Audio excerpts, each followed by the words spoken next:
In the final chapter of my life, I wrote my last collection of essays titled Us. It recounted how Ethan and I met, got to know each other, fell in love, and reflected on the bits of wisdom I had gathered as life neared its end. Everything was calm until Ethan's diary went viral online. I sat in a wheelchair as camera flashes lit up around me, reporters swarming forward to ask my opinion on Ethan's diary. His writings revealed a decades-long, deeply hidden love for Megan, a love so pure it became a mythical tale of devotion. Overnight, my book Us turned into a massive joke. A review cruelly summarized it as the fantasy of a pitiable woman who was never truly loved. Emily, who was pushing my wheelchair, finally managed to squeeze us out of the crowd. Once everyone had left, she stood silently, looking at me with eyes full of pity and guilt. Emily was Megan's child. When Megan's husband passed away, she was at the height of her career. Unable to care for Emily, she was eventually adopted by Ethan and me. I raised her single-handedly. As a child, Emily was often sick and cried non-stop. I spent countless sleepless nights holding and comforting her, pouring all my love into her. After a long silence, Emily finally spoke in a hesitant tone. Aunt Megan wants to return to the country. She wishes to be buried alongside Dad after she passes away. Then, as if trying to soften the blow, she added, Dad endured so much pain in his life. Let this be his final comfort. I didn't respond, only staring at her as if seeing her clearly for the first time.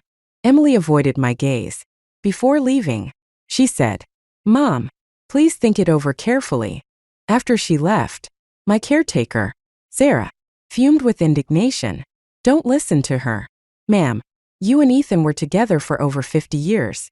How could they separate you two in death? What kind of nonsense is that? Ungrateful child. Even strangers understand what's right. But the one you raised as your own doesn't.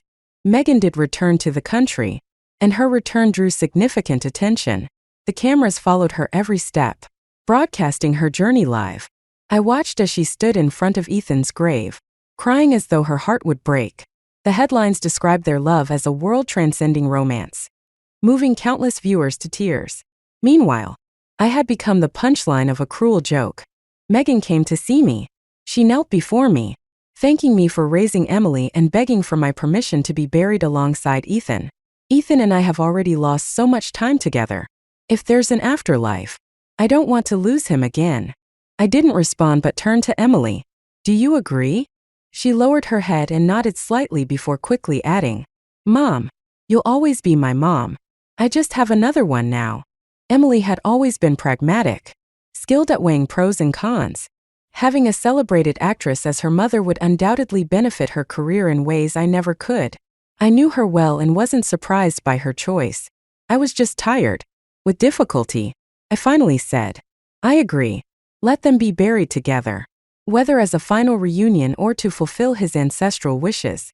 I agreed to it all. After everyone left, I asked Sarah to escort them out. Alone in the silence, I began to reflect on my life. Old age blurs memories, leaving only fragments of the past. I remembered the day Ethan and I chose the name Emily for her. I had asked him about its meaning. He had smiled and said, Life is a long journey. I hope she keeps moving forward with perseverance.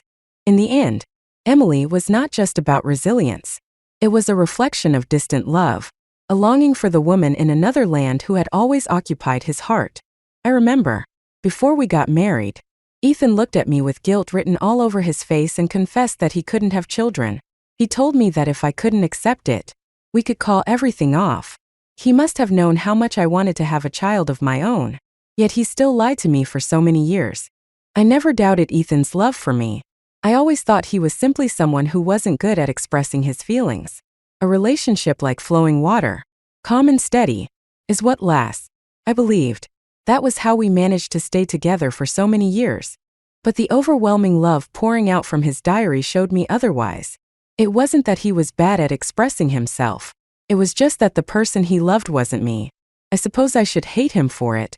But as I've grown older, even hate has become something I can't muster. All that's left is a faint sorrow that wells up from deep inside, spreading through every corner of my being. All my life, I sought truth. In the foreword of my essays, I wrote, I would rather have clear and certain darkness than see a blurry mirage of light. Yet my entire life has turned out to be one grand illusion. If I could do it all over again. That thought hit me with such force, like the desperate gasp of a drowning person reaching for air. When I woke up, I found myself back on the first anniversary of my marriage to Ethan. He had been working non-stop for weeks, so exhausted that he had fallen asleep on the couch. This version of him was still far from the globally renowned director he would become years later. At the time, he was just a young filmmaker trying to make his way. He had to handle everything himself. The set, the actors, every little detail. I knew how hard he worked, so I never blamed him. Not even when he forgot our anniversary. It wasn't until the sky began to darken that Ethan finally woke up, looking utterly drained. The first thing he said was, "Claire, you don't need to go to the audition for Far Away. Megan's husband just passed away, and she has a child to take care of. This movie is really important to her." Far Away was Ethan's film. When it premiered, it swept every major domestic award. It also launched Megan's career, making her the youngest actress to ever win the Golden Horse Award. After that, she became a sought-after star, with directors clamoring to work with her. This film was Ethan's first step in paving Megan's glittering path to stardom. But Ethan knew how much I had sacrificed for this role. Megan was his adopted sister, and he often said that family should always look out for each other. So, I kept giving in, again and again. But this time, I didn't want to back down. I stopped what I was doing and said, "But this movie is important to me too."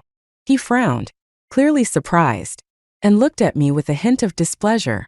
"Claire, you'll have plenty of opportunities in the future. Megan's situation is different."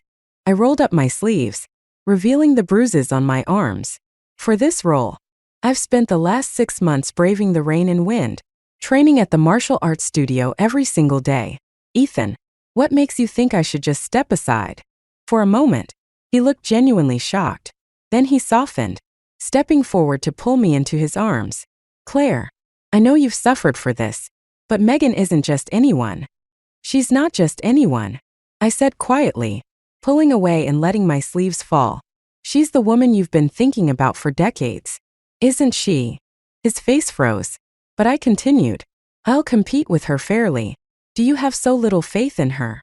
That night, Ethan and I had our first real argument. We parted on bad terms, and I threw myself into the martial arts studio, immersing myself in the character's emotions. Far Away was groundbreaking for its time, one of the first films to tell the story of a woman's journey of growth. It later became one of the most iconic and pioneering works in film history. Its only flaw? The martial arts scenes, which lack strength and impact. I loved this movie. If it were possible, I wanted to make it even better. But I never expected Ethan to stoop so low for Megan.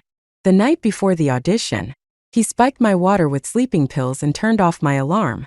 Just like that, I missed the audition for Far Away. Without me as competition, Megan easily secured the lead role, as if it had been destined all along. That was how deeply he loved her. A man so upright and admirable in everyone else's eyes was willing to resort to something so despicable for her. It was late by the time Ethan returned home. I looked up at him, my gaze calm and steady. I didn't say a word, just stared at him. This was the husband I had loved for decades, the man I had poured my heart and soul into. There were no hysterics, no uncontrollable anger, just a cold bitterness that settled in the pit of my stomach. Ethan avoided my gaze, his lips trembling as he spoke in a conciliatory tone. "Claire, you'll be the lead in my next film. I know you've been wrong this time. Tell me what you want, and I'll make it up to you." Make it up to me with what? The years of mutual respect and civility that had always felt one-sided? The unwavering loyalty of someone who never knew he didn't deserve it? I continued to look at him, my face devoid of joy or sorrow. He stepped forward, trying to pull me into his arms, but I avoided him and said calmly, "I understand." That night, lying in bed and staring at the white ceiling, all I felt was unwillingness to give in. In my previous life, after missing out on this role, I adopted Emily, which meant sacrificing part of my career. As Emily grew older and started acting, she only ever landed supporting roles. The highest award she ever won was for Best Supporting Actress. My resolve hardened. I wasn't going to give up this time. The next day, I went to see Charles, Ethan's producer. In my previous life, Charles and Ethan were known as a golden duo. Their films couldn't succeed without the other. More importantly, Charles was the heir to the Way family, the largest investor in this film. Sipping his coffee leisurely, Charles smirked. "Mrs. Hayes, I think you're barking up the wrong tree. If someone can't manage their time, they don't deserve a second chance." I looked down, gathering myself, and when I raised my head again, my demeanor had shifted. My voice was low but firm as I recited, "A single pearl, buried for years in a dark cage, now catches the light, illuminating the mountain's bloom." It was a line from the movie, a poem recited by the protagonist, Athena Chu, after a lifetime of struggle. In this moment, I became her, and she became me. With decades of experience behind me, I understood the depth of those emotions more than anyone else. I brushed the foam off my tea and spoke gently. "A pearl like that is worth waiting for, Mr. Way." Charles's expression grew serious as he studied me. Slowly, a smile spread across his face. "Mrs. Hayes, you're far more interesting than that blockhead Ethan." He gave me another chance.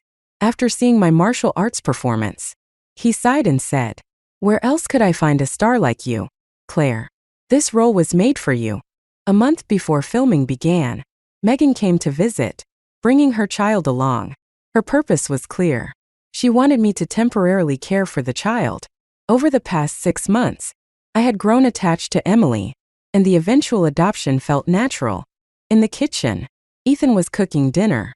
Ethan rarely cooked, and the few times he did were always when Megan visited. Megan loved his cooking, so he willingly rolled up his sleeves and prepared meals for her. What a grand display of love. I fought to keep my face neutral, suppressing the bitter smile threatening to surface. Instead, I simply observed Megan, a textbook beauty with her delicate features, dressed in mourning black, with a white flower pinned to her hair. She looked the part of a grieving widow. Her pale complexion and slightly drooping brows completed the picture. She sat across from me, holding her crying child, clearly at a loss. Megan had no experience with children and struggled awkwardly, not knowing how to calm him down. I noticed immediately that her hold was wrong. The baby's position was uncomfortable, causing him to cry incessantly. But I didn't move. I just sat on the couch, watching coldly without lifting a finger. It wasn't until Ethan stepped out of the kitchen, taking a moment from cooking, that he rushed to cradle the child in his arms with the utmost care. In my previous life, Ethan adored Megan's child as if he were his own. People used to say they'd never seen such a doting daughter-dad. Sometimes I wondered, if he could love someone else's child this much, what would it have been like if we'd had a child of our own? But now, looking back, it all seems so ironic. He doted on the boy because he saw a resemblance, traces of the person he truly loved. At dinner, Megan kept stealing glances at me, her expression hesitant and unsure. She didn't dare speak, but Ethan, ever attuned to her discomfort, took the lead. "Claire, Megan needs to start filming soon and can't find anyone suitable to care for her child. Could you help out for a few days?" I slowly swallowed my bite, sipped my wine, and responded coolly, "I'm busy." Ethan frowned, his tone sharpening. "Claire, we're all family. Stop being so childish." He always acted as though I should naturally accommodate everything, as if I couldn't possibly have my own matters to attend to, and any refusal on my part was just me throwing a tantrum. I looked up at him, meeting his gaze directly.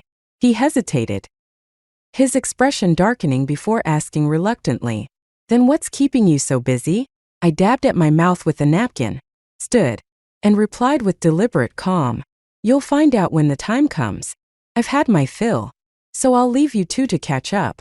I couldn't help but wonder what expressions they'd wear on the first day of shooting, when the truth finally came to light.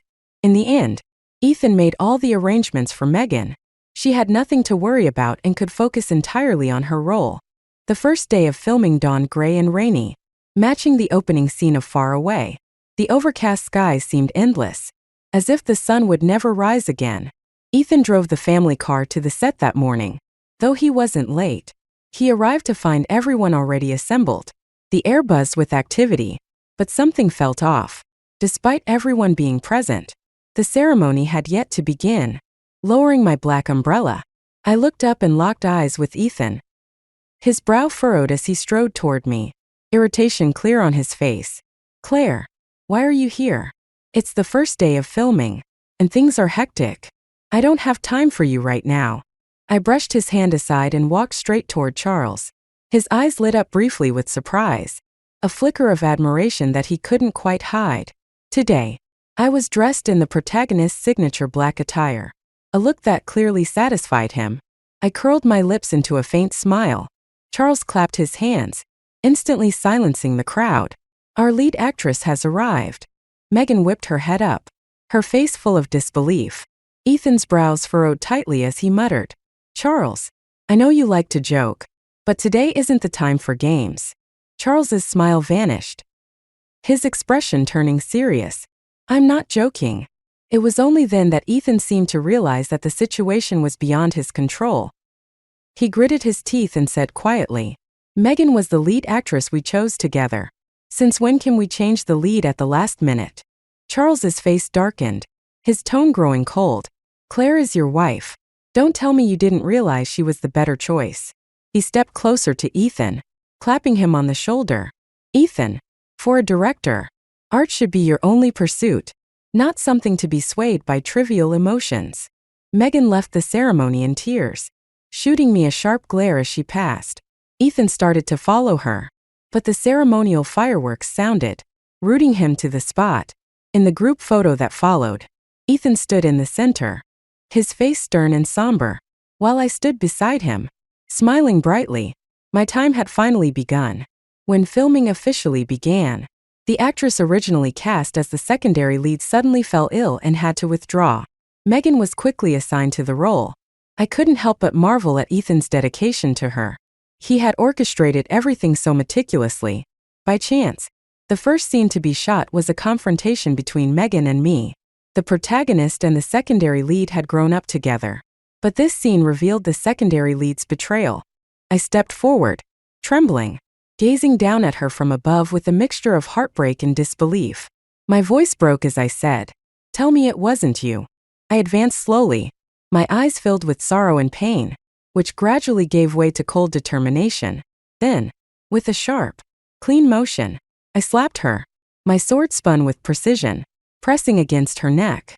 In that moment, the protagonist truly wanted to kill her, to avenge her fallen brother. My eyes burned red, brimming with rage and anguish. Megan froze completely, unable to respond. She stood rooted in place, forgetting her lines entirely. The secondary lead was a richly layered character, a child of the streets, once fighting beggars for scraps of food, who ultimately betrayed the protagonist yet sacrificed her life for her in the end. Played well, the character would shine, becoming a highlight of the story. But it was clear Megan couldn't carry the role. Ethan called for a cut and immediately rushed over to check Megan's face, full of concern. His expression was one of pure heartache as he turned to me, dissatisfaction evident in his eyes. Ethan was notorious in the industry for being an exacting director. Actors often had to endure grueling winter shoots, plunging repeatedly into icy water, yet no one dared to complain. Megan, however, was his exception, his only indulgence. He retrieved an ice pack himself, gently pressing it against her face as he spoke in a soft, almost doting tone. "Megan, that was already very good. Let's do one more take." "Okay." I rolled my eyes internally. "Good," I thought. What part of that performance was good? He had the audacity to call that good. Charles couldn't hold back a sarcastic laugh. "Tell me, Ethan, what exactly was good about that? Let's try again." Megan wasn't frozen this time, but her delivery was halting and awkward. "Cut, cut, cut," Ethan called out, visibly distressed. Megan, however, wiped away her tears, her voice trembling but firm as she said, "I can do it."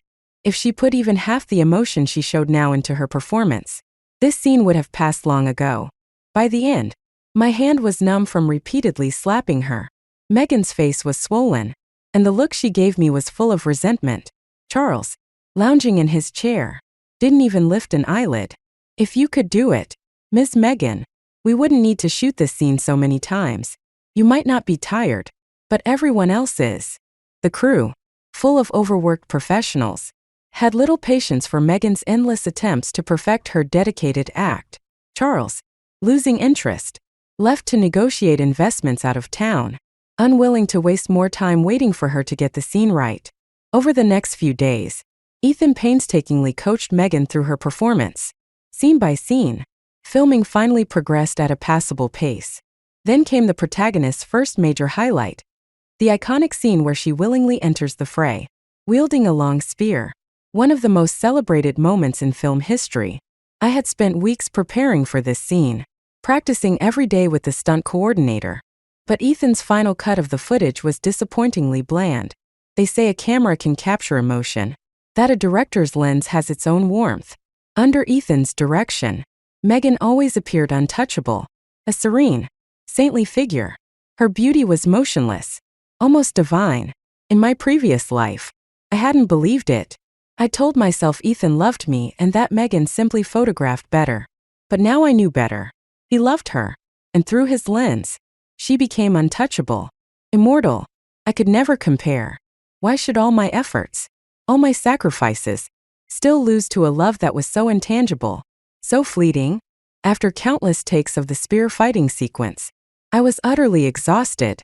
Ethan finally said, "Let's call it a day. We'll reshoot tomorrow." After the crew dispersed, Ethan approached me, his brows knit tightly in confusion. "You're not satisfied, are you? We've already spent so much time on this scene." I shot to my feet, stepping toward him so quickly that my legs, weakened from overexertion, almost gave out. Ethan moved to steady me, but I slapped his hand away. "Ethan, far away is your film. This scene is the protagonist's defining moment. Ask yourself, are you satisfied with today's footage?" Ethan said nothing. His silence spoke volumes. I was too tired to argue further. As I left, I turned back and said, "If you can get the shot right, I won't mind if, for now, you see me as Megan." Ethan's face stiffened, and I leaned in to whisper, "Do you really think you've hidden it so well?"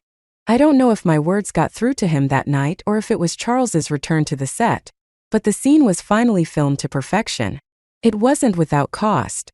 The grueling spear fighting sequences left me with severe arm strain, but the set waits for no one. I gritted my teeth and kept going. Then the wire rigging malfunctioned. I had no strength left to hold on to anything as I fell.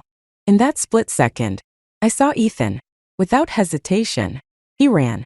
Not to me, but to Megan. How could I not feel heartbroken? I had known Ethan for over 50 years, and he was the person I relied on most. But I was never his first choice. The ground rushed toward me. I instinctively raised my hands to protect my face. For an actor, the face is everything. Far away was my first step toward changing my life. I couldn't afford to lose this opportunity. I told myself I didn't care. But in the end, I was trapped by my own obsession. Everything went dark. When I woke up, I was in a hospital bed. Sitting beside me was Charles. His expression exhausted. He let out a long sigh of relief when he saw me open my eyes. After confirming I was all right, his voice rose sharply. "Claire, how many lives do you think you have? Didn't the stunt coordinator teach you? When you fall, protect the back of your head." I knew how reckless I'd been and offered him a sheepish smile. It only made him angrier. He pressed his lips together, exhaled deeply, and finally said, "Claire, nothing is more important than your life. Rest well. You will always be the lead actress in Far Away." It wasn't until evening that Ethan finally came to see me. The concern on his face wasn't fake, but I still wasn't his first priority. Once, I believed he saw Megan as nothing more than a sister, that it was only natural for a brother to dote on his sister. But now I knew better. The reason I had never brought up divorce before was our 50 years together. Even with his diary in front of me, I couldn't bring myself to believe it. 50 years. Tens of thousands of days and nights. This was the man I had shared my bed with. And yet, in a life or death moment, he had chosen to abandon me. For the first time, I truly gave up on him. A wave of delayed anger surged through me, almost drowning me.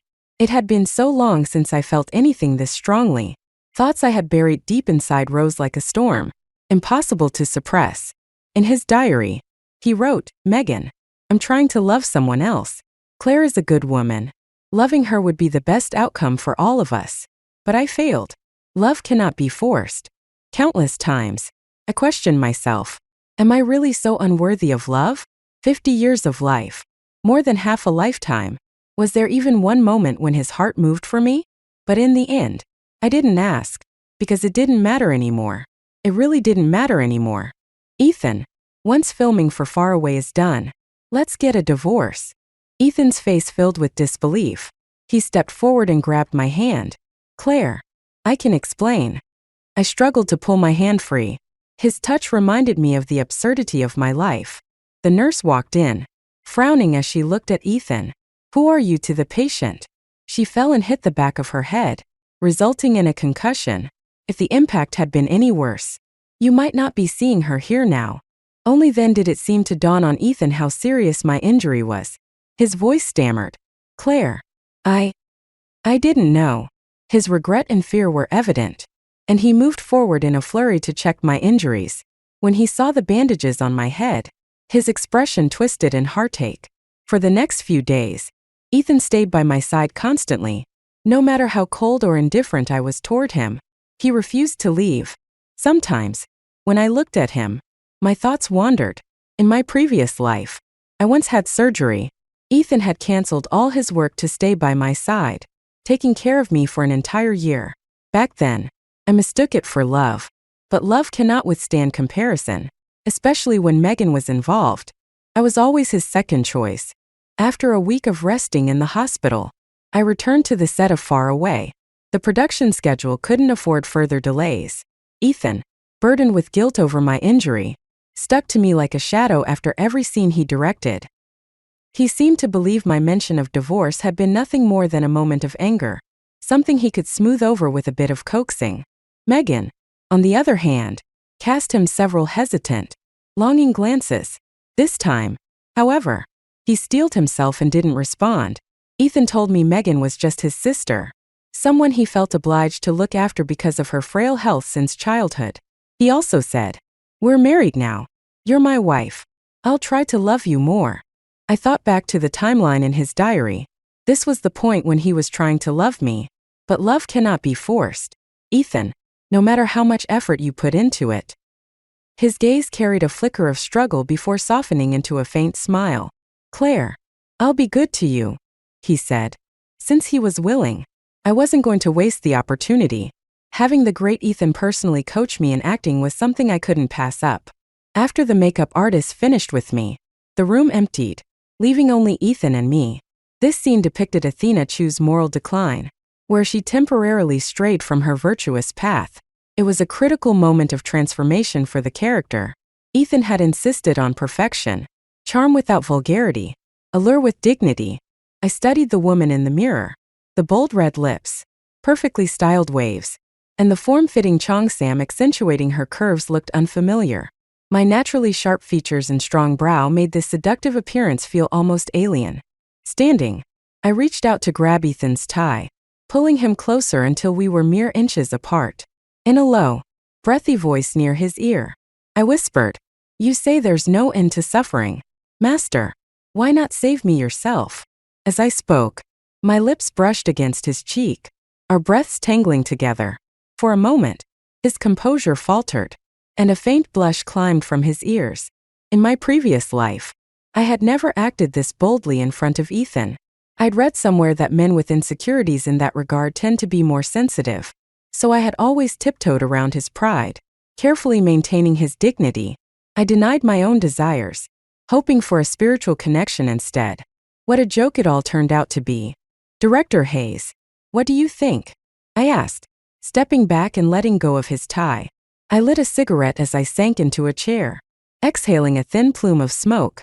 Through the haze, I met Ethan's shadowed gaze. After a pause, he said quietly, "Once Far Away is finished, we'll truly be together. I'll work hard to love you." How laughable it was that loving me had to be a matter of effort. But I didn't need such a pitiful handout of affection. Slowly exhaling another puff of smoke, I let the corners of my mouth curl into a faint, ironic smile. "But Director Hayes," I said, my tone light yet biting, I've changed my mind. A man who can't isn't good enough for me. Unfortunately, someone happened to be passing by outside the door at that exact moment. They heard my words and dashed off like their life depended on it. Even more unfortunate was the fact that the person was notorious for being a gossip. The rumor that Ethan Hayes was incapable spread through the film industry like wildfire. During the remainder of Far Away's production, the crew exchanged furtive glances whenever they thought no one was looking. Under the weight of Ethan's increasingly dark scowl, the film eventually wrapped up. After completing the post-production promotions, we were finally done. I handed Ethan the draft of our divorce agreement. With a sincere tone, I said, "Ethan, if you truly love Megan, then fight for her. Don't let another lifetime slip away. My final gift to you is your freedom." There had been moments when I hated him so deeply I wanted to kill him, especially when I first discovered the truth. But after 50 years together, our relationship had grown so complicated that it defied simple labels. In this marriage, aside from love and children, Ethan had given me the respect and care I deserved. Letting him go was also a way of letting myself go. Ethan simply stared at me, his expression a little dazed. I sighed. People always seem to do inexplicable things at the wrong time. Take care of yourself, Ethan. I left the divorce papers on the table and stood to leave the cafe. March wind still carried a chill, and the breeze felt biting as it swept past me. But strangely, I felt a sense of relief. For the first time, my future would be lived for myself. After Far Away wrapped, I spent some time traveling, distancing myself from the life of Athena Chu. Midway through my travels, Charles came to see me. He invited me to star in a film called Years of Bloom. The Wei family's young heir had grown tired of producing and wanted to try his hand at directing. If my memory served me right, Years of Bloom was the film that earned Megan international recognition when it was submitted to a foreign film festival. I remembered it vividly. Under the flashing lights of cameras, Megan walked arm in arm with Ethan down the red carpet. The bitterness and envy I felt that day stayed with me for years. I accepted Charles's offer and headed into the desert to film. What I didn't anticipate was that the shoot would stretch on for 3 years. During that time, I cut off nearly all ties with the outside world and poured myself entirely into the film.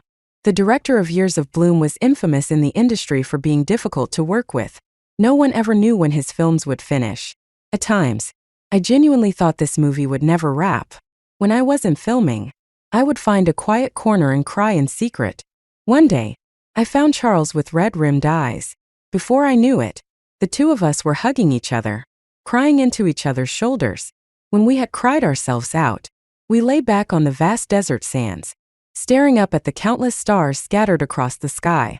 The universe was so immense, and humanity so small. Thinking about it like that, all my past struggles seemed to fade into insignificance. Charles always had a way of lifting my spirits. He'd compliment me constantly. How well I acted, how good I looked, how articulate I was. He'd even joke about how my unwashed hair had character. Despite repeatedly telling myself that I was fine, that Ethan's lack of love for me was his loss, I would still fall into moments of self-doubt. But over time, Charles's relentless praise began to chip away at my insecurities. Slowly, I started to believe that maybe I wasn't so bad after all. When Charles confessed his feelings to me, my heart raced. I thought, at the very least, I don't dislike him. I accepted his confession. The unfulfilled regrets of my past finally dissipated into the air. It turned out that time truly could heal all wounds. Pain, love, hatred. When Years of Bloom finally wrapped and I emerged from the desert, it felt like I had lived a lifetime in those 3 years. Oh, and one more thing. Far Away won a major domestic film award, and the judging committee exhausted all their resources trying to locate me.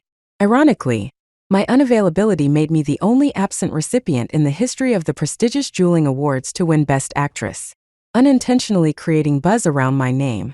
I heard that Ethan and Megan got married, but somehow, they divorced not long after. Megan came to see me. In just a few years, her face had grown noticeably weary, undoubtedly from raising her difficult child, Joey. I figured she had finally experienced the struggles firsthand. In this tangled triangle of relationships, Megan always seemed like an outsider. She never asked for anything, simply letting Ethan plan everything for her unilaterally. In the end, All she did was stand at Ethan's grave, crying as she whispered, "I'm sorry. I didn't know you loved me." But didn't she? After all those days and nights they spent together, how could she not know? I dropped 2 sugar cubes into my cup, watching them dissolve. Suddenly, I asked her, "Did you love Ethan?" Megan froze, staring down at the spoon in her hand. Her voice carried a tinge of sadness. How could I not love him? Then, with a sudden smile, she added, "But Claire, I'm not like you. I love myself more." After she left, I sat alone in the cafe for a long time. It wasn't until I saw Charles running through the rain toward me, his smile banishing the dreary gloom, that I felt a sense of clarity. In the end, Megan was simply a selfish person. Maybe she did love Ethan, but she loved herself more. That was why she could comfortably enjoy Ethan's devotion all those years while pretending to be oblivious. I had no intention of judging what was right or wrong because none of it mattered anymore. The day I moved my belongings out of the house, Ethan stood there, his eyes red and swollen as he clung to my suitcase, like a child who thought holding onto something tightly enough would keep it from leaving. He couldn't let go. I sighed and looked at him. "Ethan, let's go somewhere. Think of it as a way to end things properly." The place I took him to was a Taoist temple on Mount Sanqing. In my previous life, I had always wanted to visit it with him to fulfill a vow, but we never made it. Shrouded in mist, we walked silently up the mossy stone steps. "Ethan," I said, breaking the silence, "did you know there are 99 steps here?" Once, I climbed them, bowing at every 3rd step. Ethan looked puzzled, but I continued, "That was when you were overseas filming and encountered those bandits. I didn't know whether you were alive or dead. I was powerless, so I could only turn to the gods." His expression grew increasingly complicated, and he seemed like he wanted to say something, but all he could manage was a soft, "Claire." "Ethan, your feelings for me are like those of a child's attachment to a lost toy. First, you can't bear to part with it, but soon enough, you forget all about it." I climbed a few more steps, pausing before adding, "These are things I could never bring myself to say before. Admitting that someone doesn't love you is a blow to anyone's pride. But now, I've let it all go." Ethan suddenly stepped forward and grabbed my hand. "Claire, that's not true. You're wrong. What you're saying is just an assumption." I smiled faintly. "Ethan, if I hadn't asked for a divorce, if everything had gone the way you imagined, us staying together for the rest of our lives, would you have loved me?" He was silent for a long time, his expression pained. When he finally spoke, it was more to himself than to me, his voice trembling. "No, Claire, I do love you. I'll realize that I love you." By the time we reached the summit, we encountered a Taoist priest who stopped us and offered to read our fortunes for free. He looked at me, narrowing his eyes with an air of mystery.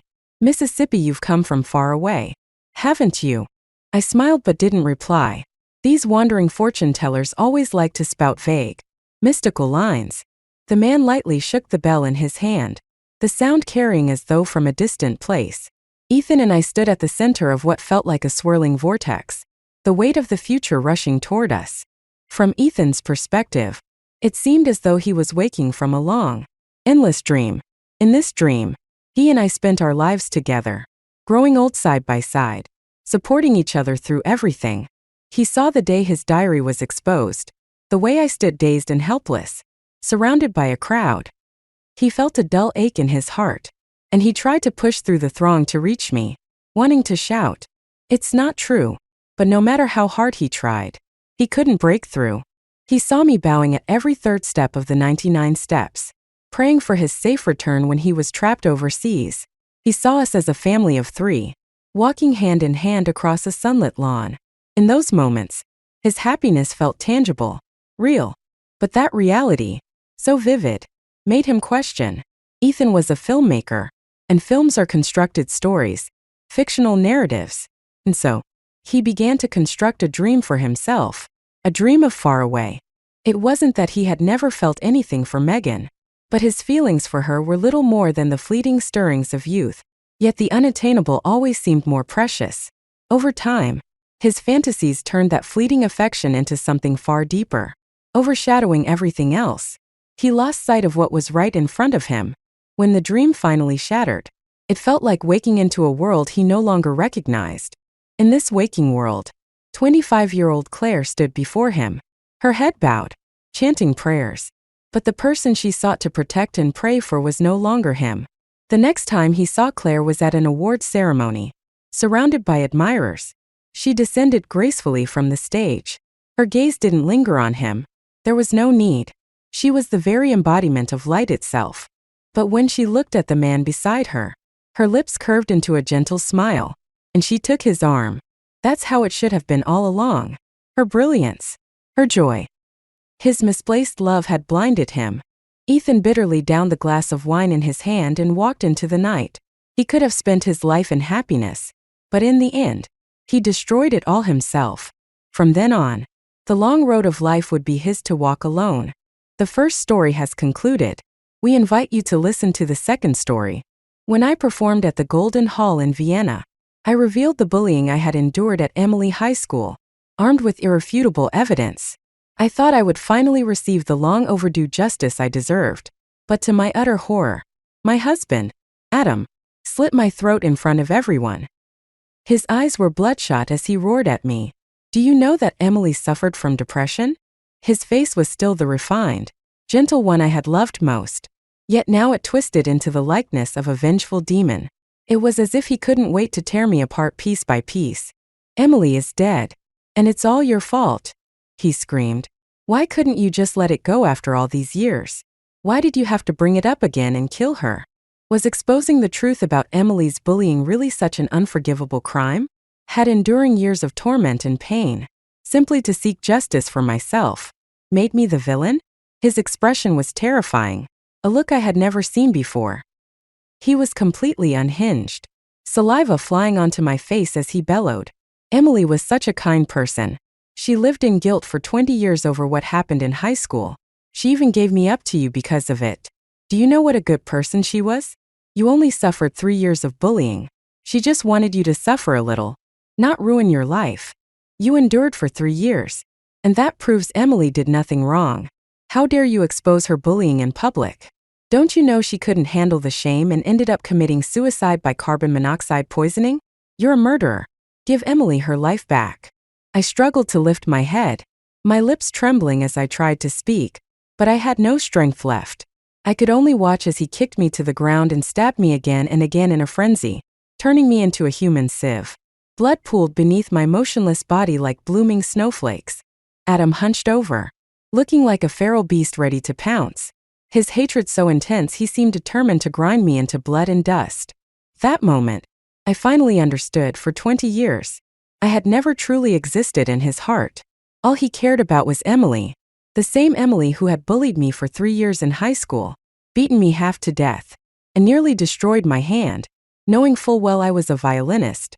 Listen to what he's saying. Does any of it make sense? I survived those 3 years of hell, clinging to the hope of one day exposing the truth and getting justice. Was it wrong to do so because the bullying didn't kill me? Does surviving mean the bullying wasn't a crime? Just because Adam married me, does that erase the damage and make everything even? And what compensation? He never told me anything about this so-called atonement for Emily. How was I supposed to know that giving up a man cost her nothing and was somehow meant to repay me? I gave you a man. Shouldn't that settle the score? I married you to atone for her sins. Shouldn't you accept that and kneel in gratitude? Since when does forgiveness not require the victim's consent? What does Emily's suicide have to do with me? Bullying is innocent, but exposing it is a crime? Where in the world does that make any sense? I was unwilling to accept this. I had just begun realizing my dream of a world tour, and this was only the first performance. Why did my life have to end because of this deranged couple? Why, as a victim, did I have to endure such a nightmare? In the final moments of my life, all I heard was the sound of a gunshot. The SWAT team shot Adam in the head as he was still stabbing me. How unfair. If there's a next life, I'll make Adam taste the small bit of suffering he so casually spoke of. I'll make sure he knows what it feels like to wish for death over life. As it turns out, fate is fair. It wasn't until the teacher shouted at me to get out of the classroom and stand in the hallway that I realized I had truly returned to high school. The sweltering summer heat, the stuffy classroom, the clattering of the ceiling fan spinning above. the drowsy students in the back row, and the restless cicadas chirping outside the curtains. All of it was so different from the modernized classrooms of 20 years later. I pinched my arm hard, and the sharp pain spreading from my arm to my brain confirmed it. This wasn't a dream. I had actually returned to high school. Before I could process it, an impatient shout came from inside the classroom. "Lynn Taylor, if you're not going to behave while standing in the hallway, then go home." The room erupted into laughter. The loudest laugh came from Emily Carter, who sat casually at a desk in the middle row, blatantly playing with her phone. So brazen. Yet not a single teacher dared to discipline her. There was only one person in the class who didn't laugh. He gave me a brief, indifferent glance, then returned his gaze to the podium. It was Adam Green. I would recognize that face even if it turned to ash. The lingering pain in my body seemed to resurface the moment he looked at me.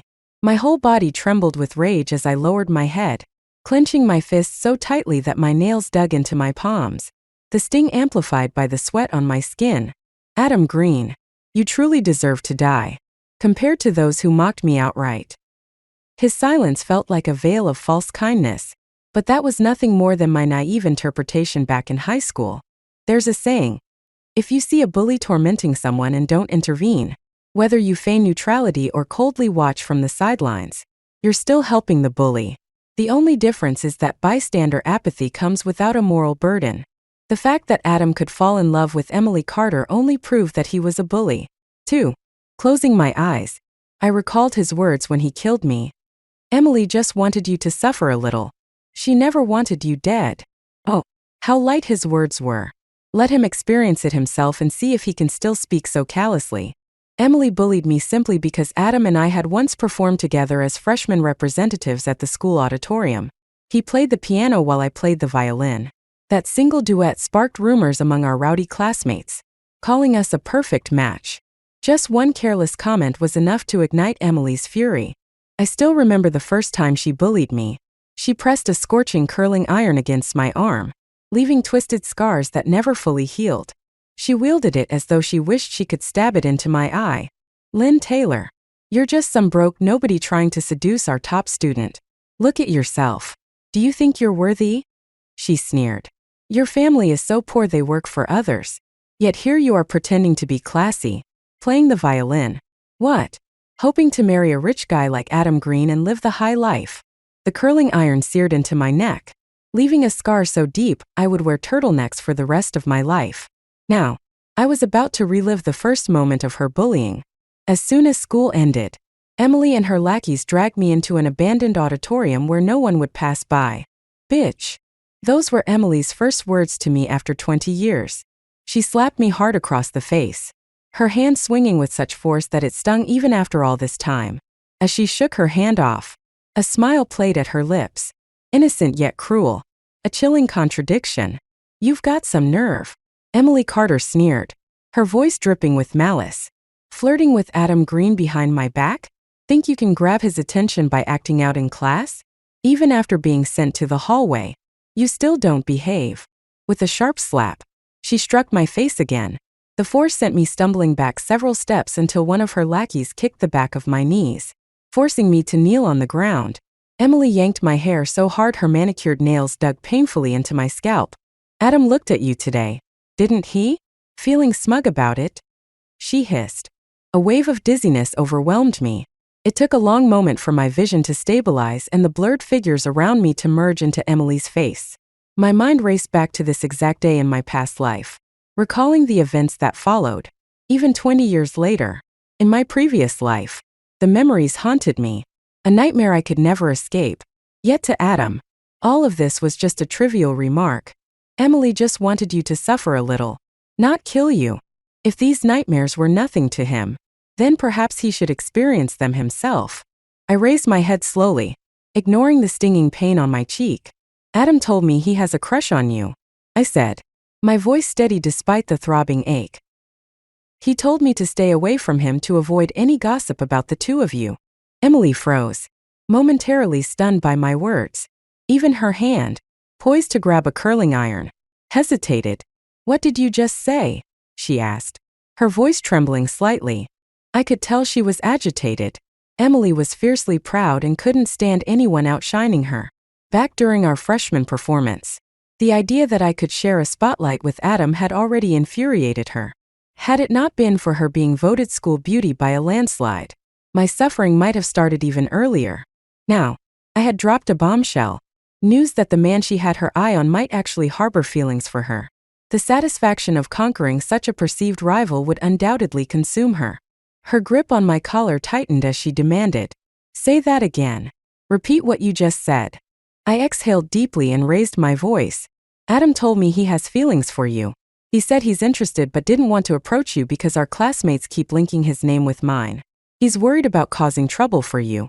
I think if you confess to him boldly, he'd cave in no time. After all, everyone says a woman pursuing a man is like crossing a thin veil."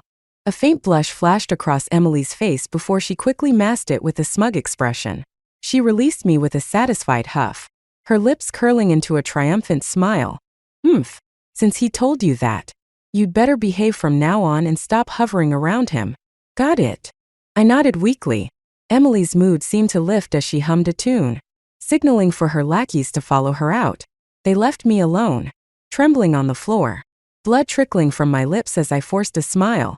With Emily's arrogance and impulsive nature, I was sure she wouldn't wait long. By the next day, she'd make a bold, public confession to Adam, but Adam, valuing his pride, would never accept. And when Emily's ego was bruised, she'd undoubtedly lash out to reclaim her dignity. They were a perfect pair, selfish and egotistical to the core. Watching them tear each other apart would be satisfying.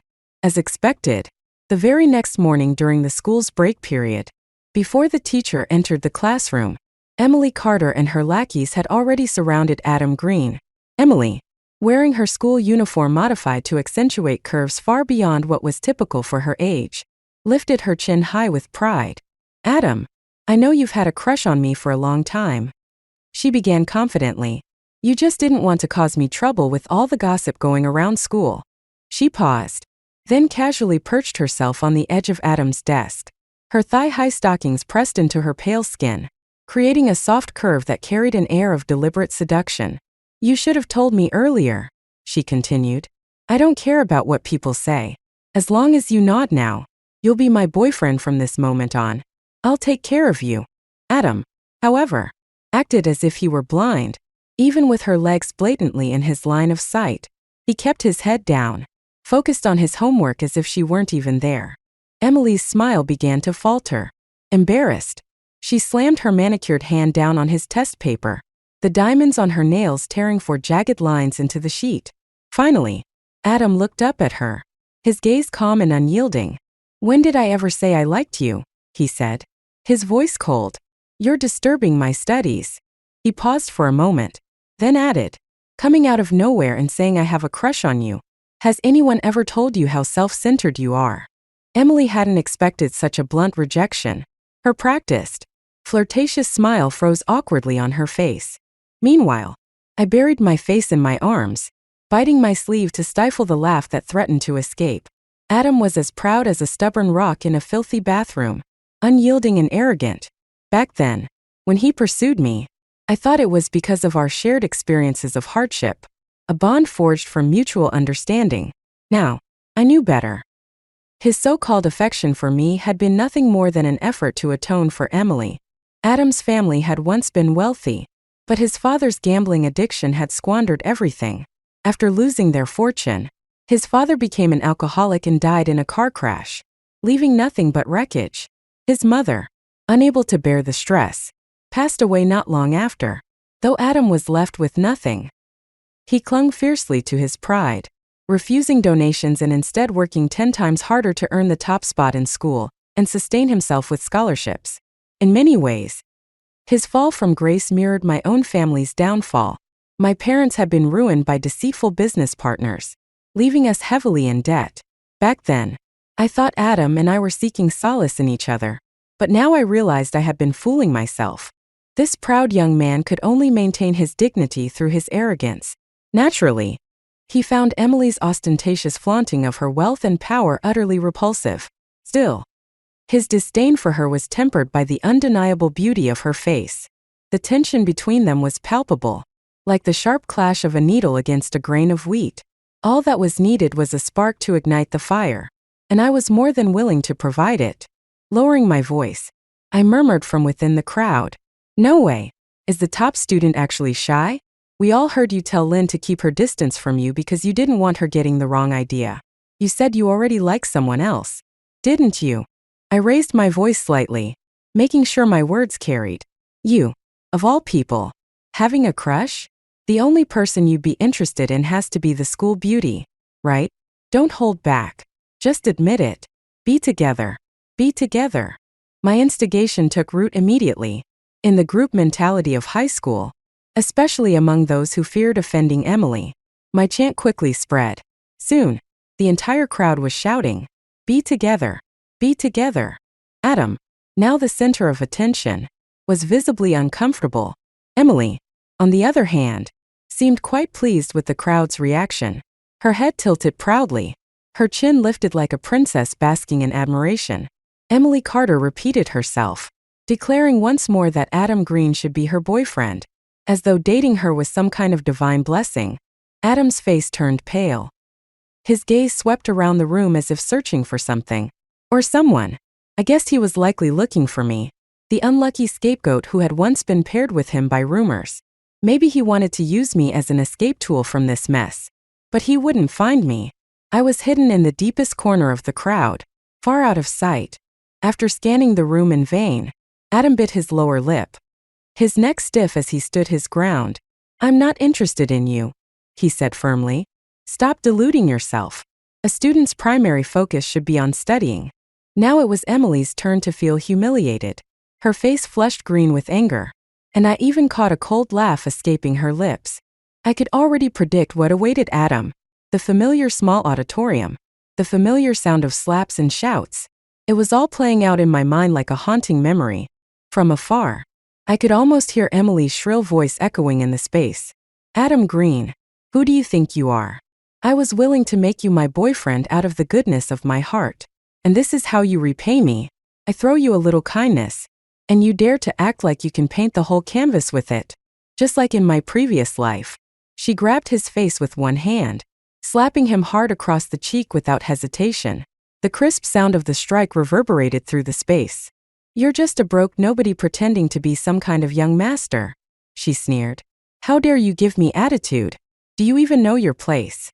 Adam's eyes filled with disbelief. He seemed stunned that the Emily he knew, the one who still maintained some semblance of humanity in public, had transformed so quickly into a vicious demon.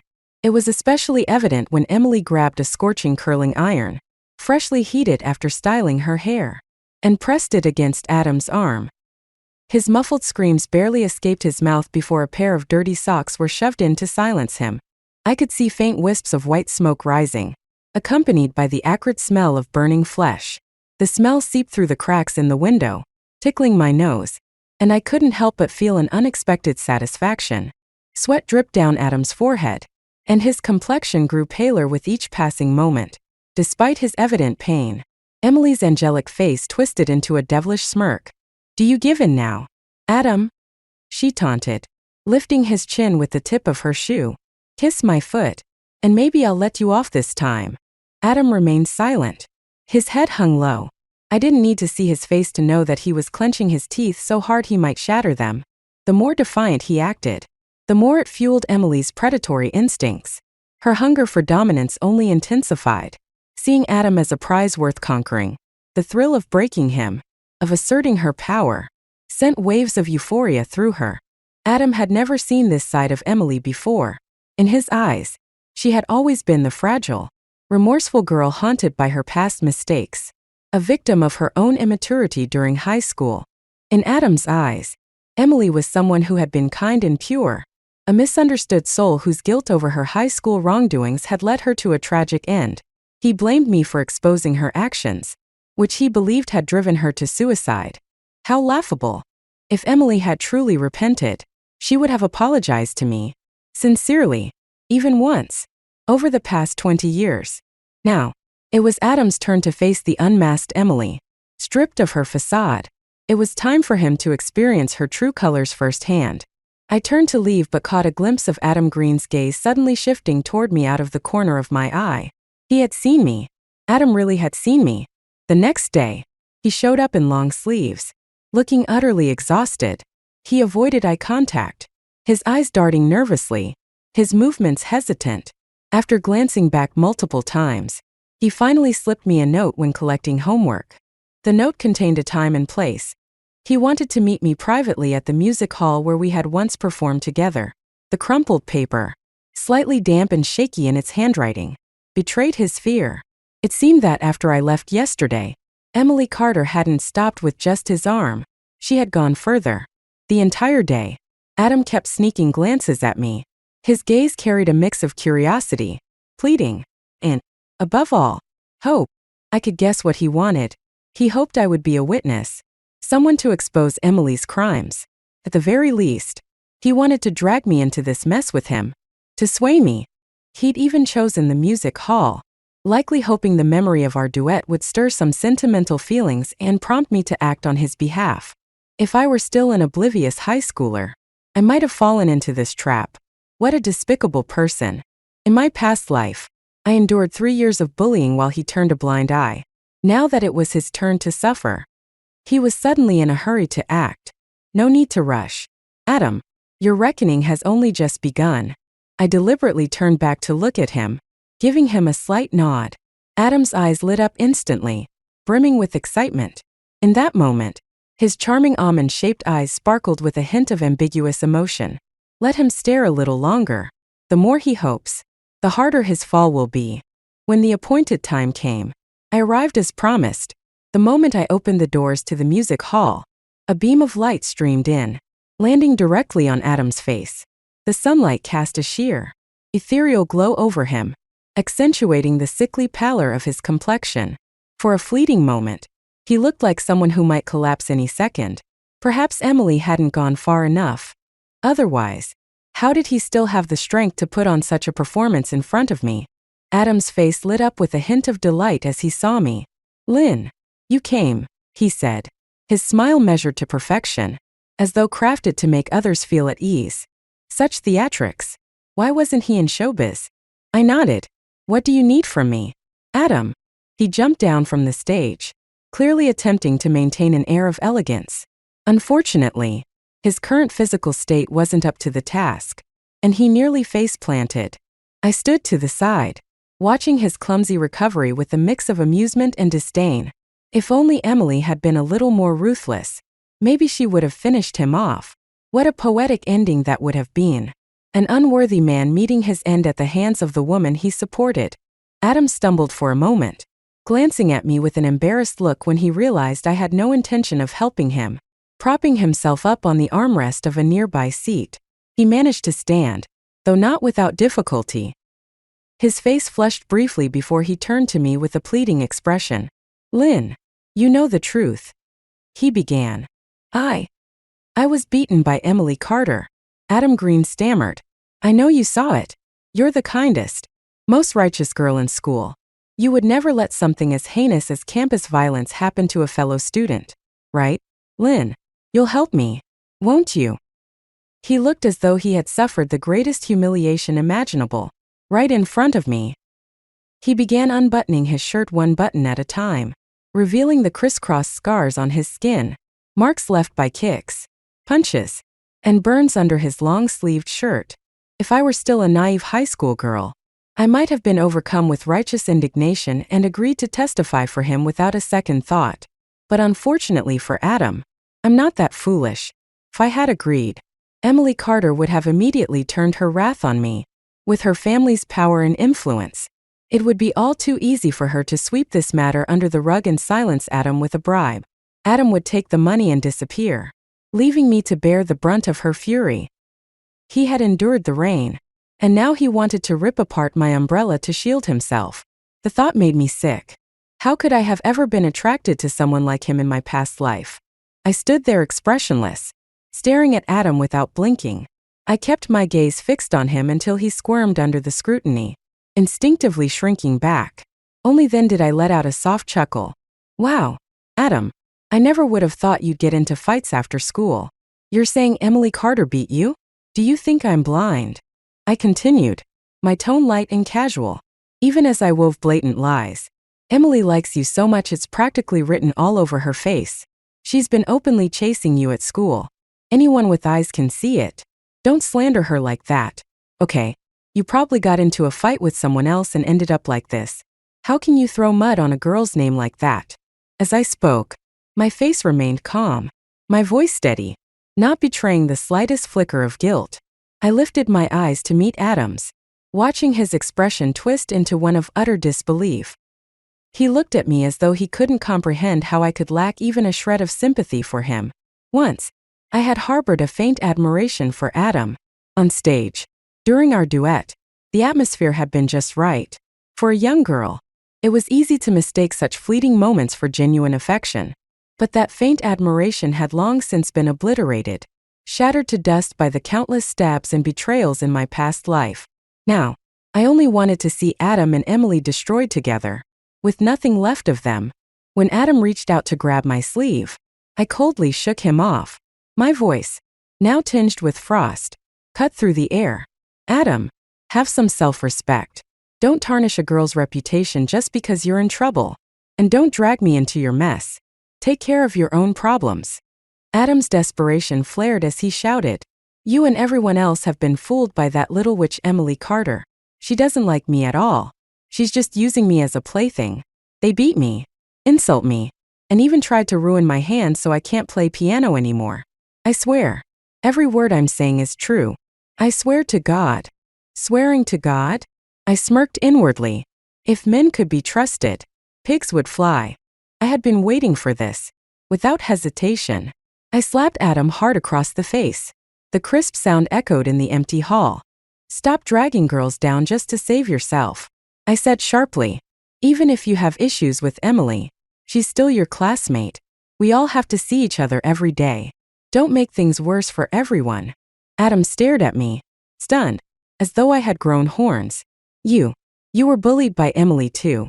How can you defend her? So he knew. He had always known.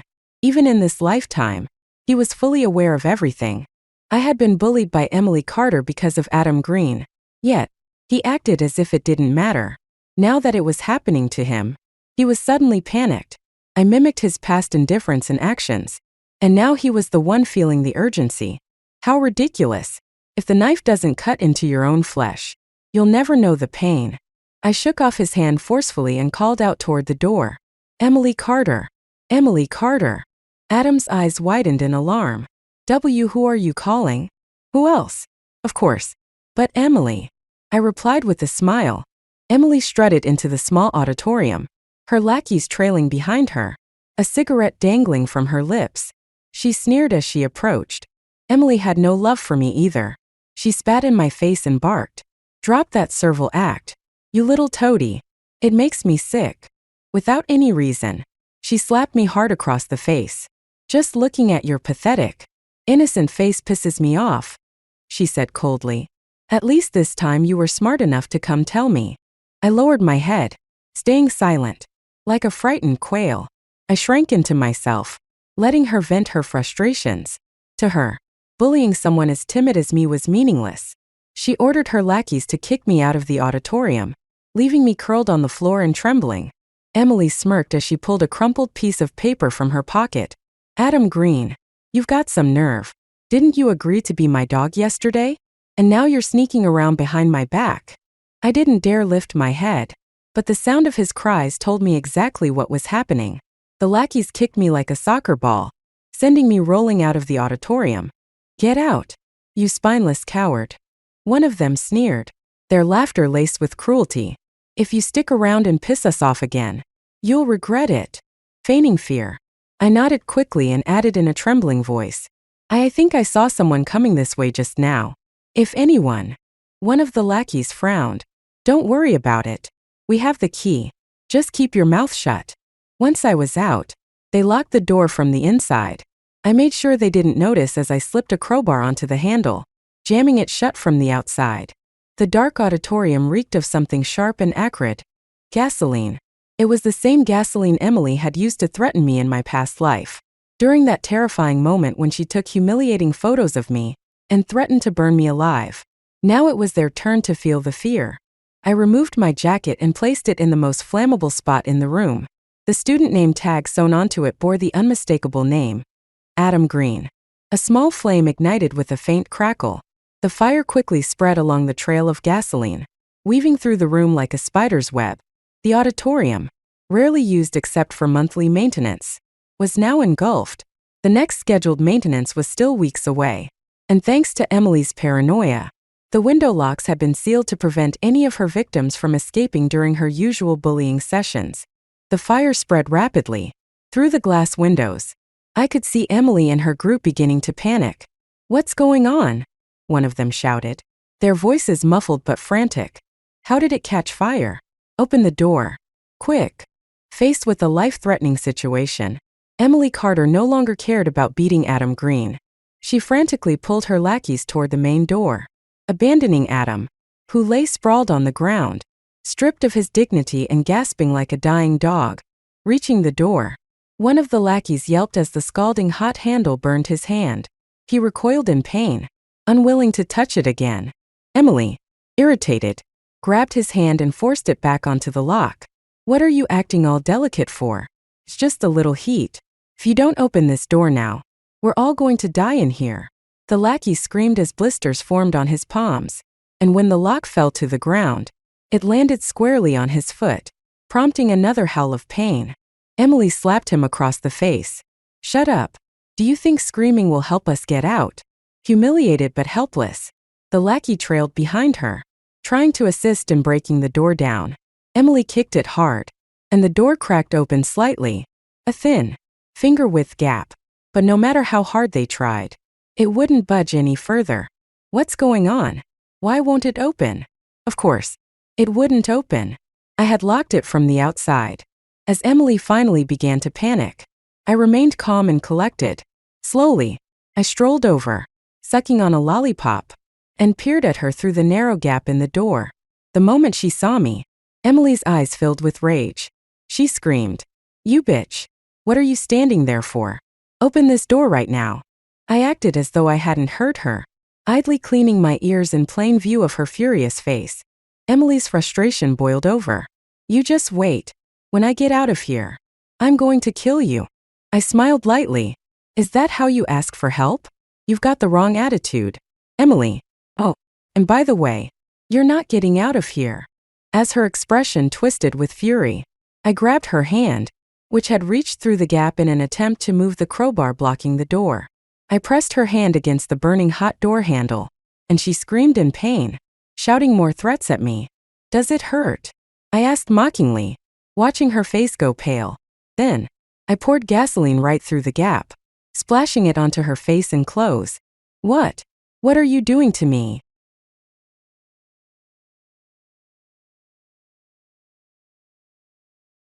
"Surely you can smell it, right?" Emily cursed at me, stumbling backward. "Get that bastard Adam to grab the crowbar. If he doesn't, we're all going to die." Her lackeys grabbed Adam and forced him toward the door, shoving his hand toward the crowbar. But before he could move it, I dumped gasoline onto his arm and tossed a lighter through the gap. The flame ignited instantly, engulfing Adam's prized piano playing hand in fire. His screams filled the auditorium, raw and guttural, as he flailed in agony. "Useless!" Emily shouted, furious. "You can't even move a crowbar. Hurry up and get it out of the way." Ignoring Adam's suffering, she pressed him closer to the door, desperate to escape. But she failed to notice that the flames from the gasoline outside were already creeping toward the interior. The fire spread quickly, climbing up Adam's body. His screams grew louder, but Emily didn't stop. She only cared about saving herself, even if it meant stepping over the burning corpses of everyone else. In Emily Carter's world, those beneath her were nothing but stepping stones. But she forgot one crucial thing. Even a cornered rat will bite. As the flames consumed him, Adam's eyes filled with something new. Hatred. Absolute, unrelenting hatred. Adam Green, engulfed in flames, threw himself at Emily Carter, his burning body igniting the gasoline on her face and clothes. In that moment, Emily let out the first truly guttural, piercing scream of her life. The kind of scream that only comes from someone experiencing unbearable pain for the first time. It hurts. It hurts so much, she wailed. So even the lofty, untouchable princess feared death and pain after all. Her lackeys, frozen in terror, screamed and shouted, but they didn't forget to hurl threats at me. You'd better call the fire department. If you don't, you're just standing by and letting us die. I smiled even more brightly. The security cameras were already broken by Emily. What evidence is there to prove I was ever here?